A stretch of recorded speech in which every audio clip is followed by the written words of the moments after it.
राम नाम की चर्चा हो रही है और भक्तों सत्संग में वही आता है जिसे भगवान बुलाते हैं। न देखो भैया अपने गांव में बरबट में बहुत लोग होंगे, 7 दिन कथा हो जाएगी पांडाल में, भगवान के दरबार में नहीं आ पाएंगे।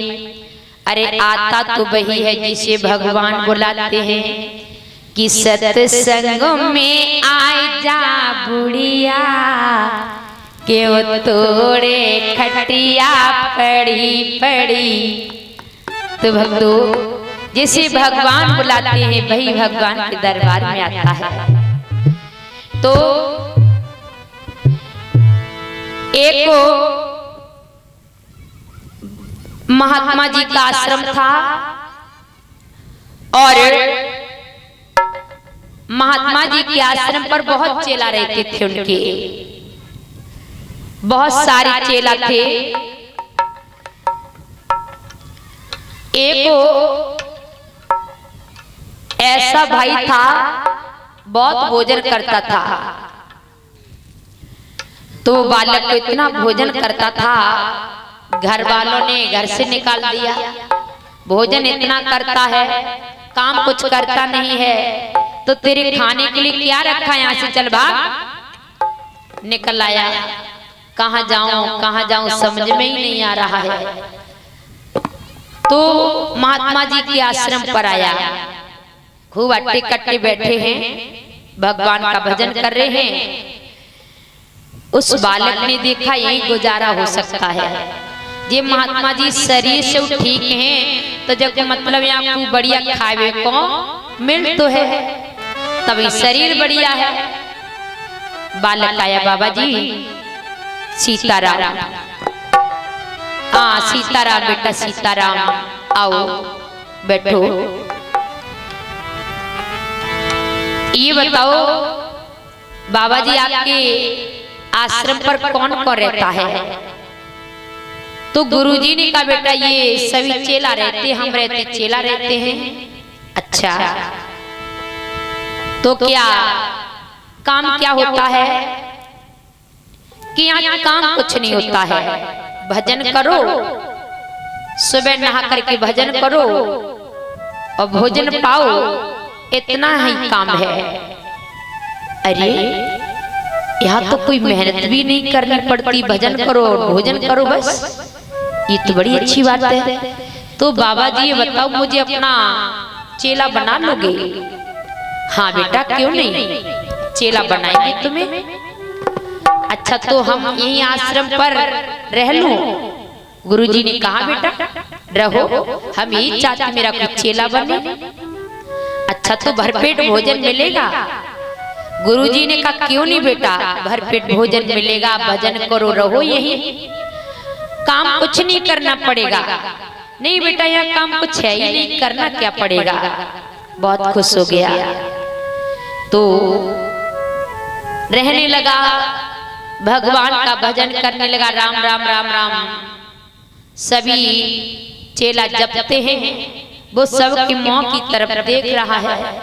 अभी कभी राम राम जपा हो तो जाने, कभी कुछ किया ही नहीं, खाने के सिवाय कुछ किया नहीं, राम को तो जाना ही नहीं राम क्या होता है।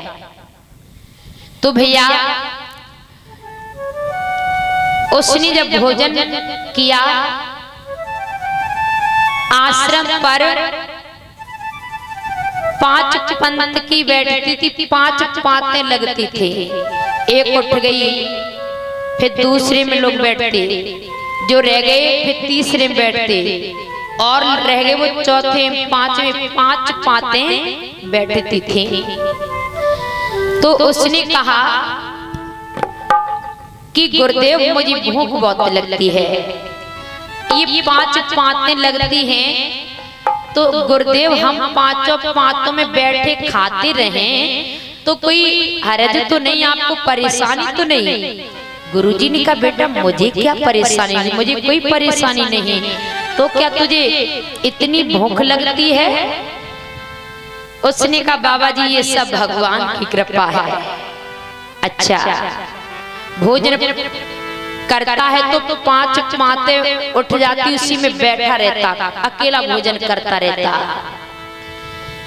चेलाओं ने कहा गुरुजी ये तो बहुत भोजन करता है, बहुत खाता है, कुछ करो, इसे भगाओ, ये बहुत खाता है।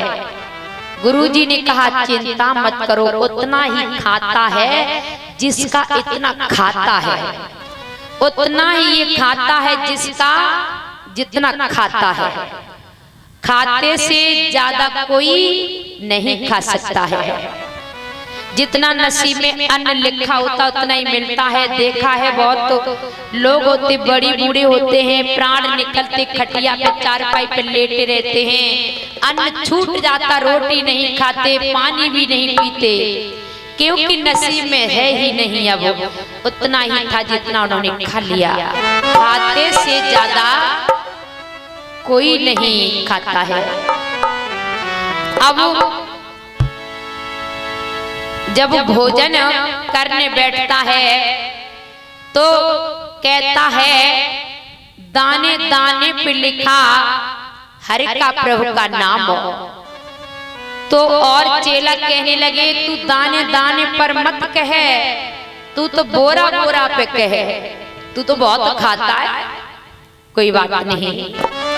धीरे धीरे समय गुजरता चला गया। तो आज भैया एकादशी का व्रत आ गया, आश्रम पर व्रत किया गया। गुरुजी राम राम जप रहे हैं, सभी चेला राम राम जप रहे हैं।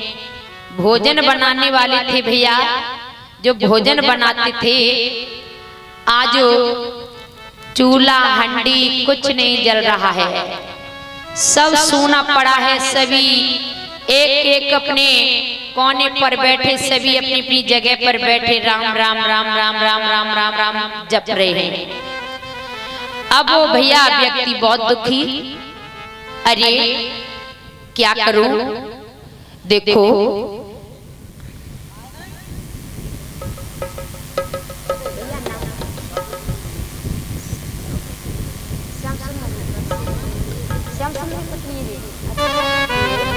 और श्याम सुंदर भाई भी प्रसाद ले लो।